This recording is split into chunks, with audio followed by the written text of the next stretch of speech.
So for those of you wondering why this battery is being cut into two, is because this one's battery we are seeing here, a customer brought this box and they damaged it, like it really did damage everything up. So this battery has to filter the ones that are good, which is these two sides, and the other one that are bad, I cut it off and I have to get source out 18 605 batteries, which is this lithium-ion batteries to replace them. This is the BMS connected to this, all these batteries together, then linked up back to this place. So with that one, this meter you see here will not be able to work again.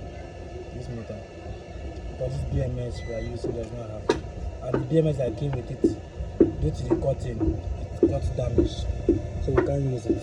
So I have to replace the BMS here, and you can see I'm using it. It's a 1000 watts.